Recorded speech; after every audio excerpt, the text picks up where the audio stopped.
Ramazan ayı malumunuz yani 12 ayın sultanı olan bir aydır. Orada ibadetler kat kat sevapla karşılık bulur. Ramazan'da 1000 aydan daha hayırlı olan mübarek Kadir gecesi vardır. Yani bu aylar, bu günler Allahu Teala'nın insanlara vermiş olduğu büyük fırsatlardır.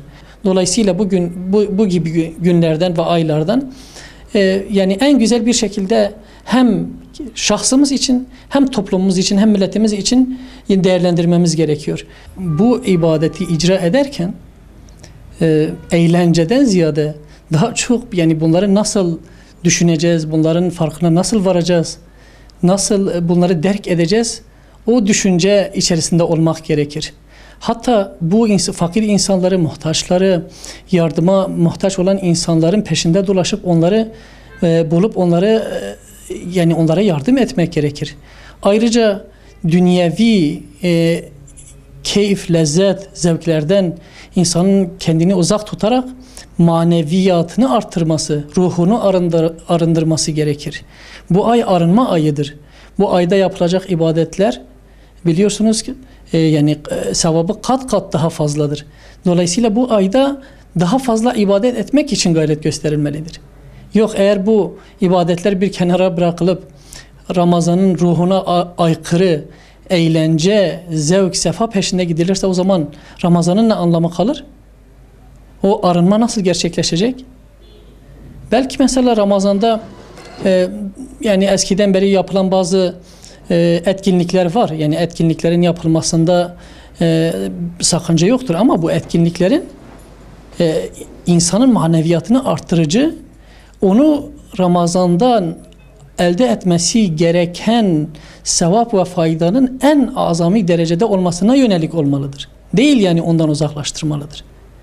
Onun için insanın daha çok kendini ibadete vermesi gerekiyor. Eğlenceden ve ona benzer maneviyattan uzaklaştırıcı davranışlardan uzak durması gerekir.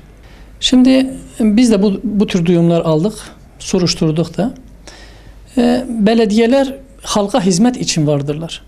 Evet, Ramazan ayında şüphesiz ki belediyelerin de halka hizmet etmesi gerekir. Yani bu hizmet içinde ellerinden ne geliyorsa özellikle fakirlerin, muhtaçların doyurulması, yardım yapılması, insanların bu Ramazan'dan en azami derecede istifade edebilmesi için gereken etkinlikleri yapması normaldir.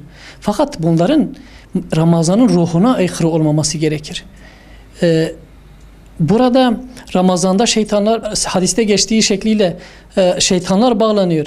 Şimdi biz şeytanların bile bağlandığı bir ayda kalkıp şeytanın teşvik ettiği ya da nefsin teşvik ettiği etkinlikler ya da faaliyetler icra edersek o zaman Ramazan'a aykırı bir şekilde hareket etmiş oluruz.